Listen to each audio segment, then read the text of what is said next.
c'est vrai, la situation des finances publiques ne peut pas manquer d'être très très tendue. D'accord. Alors au lendemain juste de l'élection du président Diomaye Faye ñu bari dañoo génn di wax ni enfin peut-être que Sénégal nañu adopté benn politique boo xamante ne les gens ils seront beaucoup plus conscients xam ni fay impôt ak li nga xamante ne mooy tout ce qui est fiscalité dafa bokk ci des fibres patriotiques yoo xam dañ ko war a gën a ñoŋal bu ko defee Sénégalais yi xam ne loolu seen devoir la comme ça se fait en France wala dans les pays les plus développés pour yow yan mécanisme la état war a mettre en place ba ñu xam ni fay impôt wala fay li nga xam ne mooy fiscalité nekkul sanction mais dafa nekk des normes yoo xam ne dañ ko war a établir pour Sénégalais xam ne c'est dans l'intérêt de tout le monde. waaw loolu politique de conscientisation rek la loolu je pense que waa DGID waa impôt yàgg nañ ci trop. Conscientisation la parce que d'abord nit ki comme ni nga ko waxee foog mu xam impôt bi bu muy fay lan mooy solo gi il faut aussi nga won ko ne ko lii ngay fay fii la jëm mais xam nga quand le citoyen bu fekkee dafay fay impôt ba pare il a l'impression que état bi taxawu ko amul lenn loo xam ne état bi mu ngi koy def ci impôt yow mi muy fay bien évidemment les gens nit ñi duñu sawar ci fay impôt le Sénégalais ba léegi dañoo yaakaar ni boo fayee impôt tu enrichis les gens qui sont au pouvoir alors qu'ils ne savent pas que lépp li ngay gis les infrastructures les salaires la police la sécurité tout ce que tu vois état bi moom ci yooyu la koy jëlee l'état fonctionne à partir de la fiscalité annuellement je pense que cette année on attend autour de 4 000 milliards de recettes mais loolu état bi pour mu déployer c'est effectivement à partir de la fiscalité. Prévision là. Oui, prévision là, mais gars yi duñ ko sori noonu je pense que avec les impôts et la douane qui sont des services relativement performants on doit en tout cas attendre que ce chiffre là qu'on n'aille pas trop loin de ce chiffre. Ouais. Alors gis nañu aussi magistère du président Macky Sall a été secoué par les conflits fonciers tout le temps bu ñu waxee conflit foncier xel yëpp day dem DGID comment le nouveau régime peut mettre en place ba li nga xam ne mooy les scandales fonciers ñu commencer di ko mettre sur place déclassifier les dossiers xam qu'il y a fii quoi ñu mën a vraiment apporter des solutions ak sanctionner ñi nga xam ne ñoom ñoo la ñu suspecté ñoom ñoo def li nga xam ne mooy say magu yi. xam nga scandale foncier buy am. daf may delloo rek ci li président de la République wax mooy jubal jubanti. Je pense qu'aujourd'hui ñi nga xam ne ñooy gérer le foncier bu doon dañuy jubal rek di doxal yoon kese kenn du fi dégg problème aujourd'hui l'ancien président Macky Sall mu ngi doon wax ni la plupart des problèmes yi ñu koy soumettre c'est des problèmes fonciers. Ouais. C'est parce que justement le foncier dañ ko war a réformer. Parce que dañ ko bàyyi entre les mains de quelques personnes. te dañuy indexé waa DGID. bien sûr ça se gère par la DGID. Mais DGID ci boppam bu fekkee dafa am un système de contrôle assez rigoureux qui ne laisse passer aucune faute. Que les gens soient redevables, que les gens soient sanctionnés en cas de faute, que le système lui-même, c'est-à-dire que l'activité même de la direction des domaines et des différents services des domaines ñu réformer ko. Digitaliser ko informatiser ko mais là doo am benn problème mais bu fekkee ba tey jii gars yi on fonctionne avec la paperasse ay kayitu kër tout est écrit bu fekkee ay kayit la y a une marge d'erreur pour yow day faciliter mais bien entendu les fraudes da koy faciliter bu fekkoon dañu informatiser lépp nga xam ni par exemple bu ñu taper sur tel terrain ñu ni ce terrain-là voilà sa situation ñu xam ko au niveau à un niveau digital et très rapidement mais bu fekkee pour xam la situation du terrain damay dem kenn ubbi benn livre foncier xool ne ma voilà la situation du terrain mais loolu c'est une perte de temps boo xam ne fraude mën na fa dugg mais bu ñu digitaliser woon lépp c'est un projet qui est en cours hein. Les gens en parlent depuis quelques années mais defaguñ ko mais je pense qu'avec le régime actuel on va arriver à cette digitalisation boo xam ne day permettre de créer la transparence dans les procédures foncières loolu je pense que loolu mooy doon l'une des avancées qu'il y aura avec le et la question des exonérations tu penses qu'on peut plus rationaliser li nga xam ne mooy l'exonération parce que l'État perd plusieurs milliards de francs CFA par an di exonérer ay entreprises yoo xamante ne c'est des mannes financières la ñuy drainer derrière te vraiment dañoo war a par force li nga xam ne fay impôt mais dañuy gis ne la grande surprise de tout le monde dañ leen di defal exonération non exonération dañ koy rationaliser exonération rationalisation rek lañ koy mën a def parce que exonération am na solo amul l'État deful ay cadeau rek pour def cadeau exonération parfois c'est en matière sociale. Mais pour une entreprise qui gagne par exemple plus de 4 000 milliards par an est-ce que soxla na ñu koy exonérer? Non, bien entendu am na entreprise yoo xam ne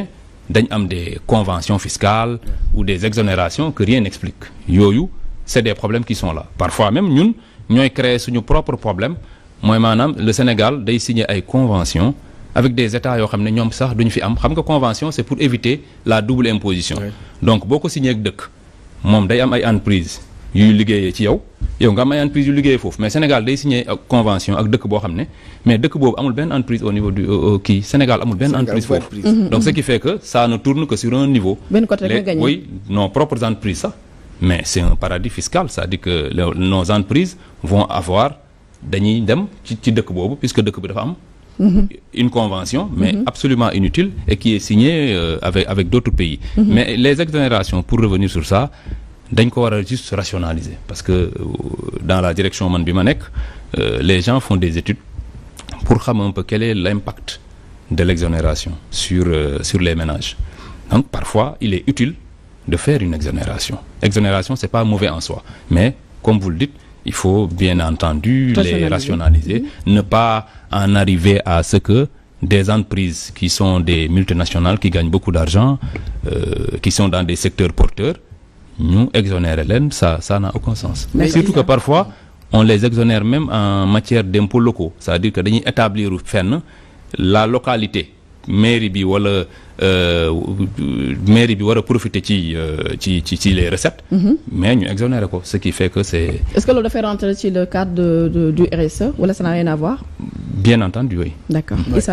ci côté impôt domaine la ñuy des parce que DGID nekk na benn branche su état boo xam ne bu am solo la cim réew. tey par rapport ak li mu daan liggéey bu njëkk nga xam ne gis nañ li mu doon liggéey mais lan nga xalaat que ni tey war nañ ko mën a def DGID ba nit ñi gën a sentir que ni war na mën a dem même ci pilier wu économie bu Sénégal la direction des impôts et domaines. Bon xam nga soit départ tas leen wala naka lañ ko war a mën a defee. non pas tas man je pense que en tout cas si je comprends bien la question man pour man le travail de fond et d'ailleurs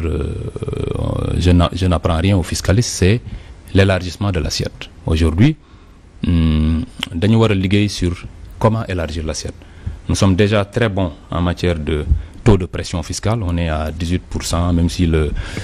standard de l'UMOA est à peu près je crois 20% mais aujourd'hui bu ñu élargiroon l'assiette fiscale da ngay augmenter tes recettes alors élargissement de l'assiette fiscale wax nañ ko sànq tu peux rationaliser tes exonérations tu peux revoir tes conventions yi nga def ak ñenn ñi tu peux maîtriser ton foncier parce que boo maîtriser le foncier tu maîtrises ton assiette. da nga élargir sa assiette. c'est-à-dire boo maîtriser le foncier c'est-à-dire Dakar par exemple boo xamee terrain bu ne kan moo fa dëkk kan moo ko moom ak ban mooy situation dañ ko loué wala loué wuñu ko loolu da ngay yokk sa un peu ta fiscalité boo xoolee aussi tu peux je vous ai parlé tout à l'heure des conventions. Conventions yi nga xam ne vraiment dañ koy signer avec des pays yoo xam ne c'est inutile ñuy dindi ko et c'est des conventions qui sont benn sens rek la ñuy am. Alors beneen bi mooy on peut travailler sur le renseignement parce que impôt moom renseignement la information si on travaille bien boo xoolee en général toutes les informations sont à la disposition de l'administration mais administration amul système boo xam ne moom lay exploiter efficacement les renseignements yi nga xam ne moom la yor. De sorte que aujourd'hui dañuy wëri benn information boo xam ne boo xoolee am na benn pan de l'administration bu yor déjà l'information. Donc si tu parviens à maîtriser le renseignement l'information. Mais da ngay booster say recettes da ngay élargir sa assiette. mais ci beneen côté déjà yaa ngi waxu renseignement moo tax sax sama xel dem ci muy wàllum actes yi nga xam ne xëy na régime bi jàll bàyyi nañ ko fi déjà am na ay rapports yoo xam ne ba léegi yoon waxagu ci dara donte dem nañu mais demuñu jusqu'au bout ñenn ñi ngi doon naan entendre nañ leen ci yooyu muy rapport Cour des comptes am na yeneen yoo xam ne OFNAC moo ko publié woon ak ay actes yoo xam ne am na fi ñu bari di wax ne sonal nañ leen ci manifestation yeeg yu am na ci faatu ñenn ñi di laajte est-ce que dañu war a baale fàtte pour mën a tourner cette page dem ci beneen page boo xam ne yéen moom ngeen war a bindal seen bopp wala faaw ñu marqué taxaw juger yooyu yëpp jàll doog a mën a dem ci leneen est-ce que nekk un couteau à double tranchant finalement. li ma ci xam ci question boobu c'est vrai que je ne suis pas le porte-parole du gouvernement pas du gouvernement ou même du parti. Ouais. Mais li ma xam ci loolu mooy le président de le premier ministre Ousmane Sonko a déjà répondu à cette question nee na il n'y aura pas de vengeance mais il y aura de la justice simplement parce que vengeance peut-être que question personnelle la kii moo ma defoon dinaa ko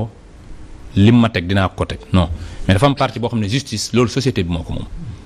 il y a des choses qui ont été faites rapports yi nga wax mais c'est des rapports sur lesquels mais la justice devra aller jusqu'au bout il n'est pas question par exemple ñun mënuñu woote une autre forme de gouvernance daal di ñëw ni bon tout ce qui a été fait sera passé en perte de profit non je pense que ceux qui ont maille à partir avec la société ki nga xam ne dafa am lu mu def ceux qui ont des choses à se reprocher mais ils répondront c'est comme cela que marche une société mais bien entendu il n'est pas question que li fi amoon di amaat maanaam ñu trouver de faux semblants c'est-à-dire que jël dëkk bi yëpp créer des infractions bateau di jàpp nit ñi di tëj di une chasse aux sorcières non loolu du am mais la justice sénégalaise qui figure en bonne place d'ailleurs dans le programme du président Diomaye Faye mais cette justice-là devra fonctionner elle devra fonctionner au bénéfice de la société sénégalaise ku ne dañ lay li la war li sa àq ak sa yelleef dinañ ko respecter mais ku jël alalu dëkk bi mais il y aura une redevabilité koo xam ne aussi il est démontré que parce que aussi am na loo xam ne sénégalais yi mënuñ ko fàtte n'oubliez pas que on a perdu des dizaines de personnes am na des gens yoo xam ne dañ leen a rey am ñoo xam ne dañ leen a torturer am na ñoo xam ne dañ leen a dóor gaañ leen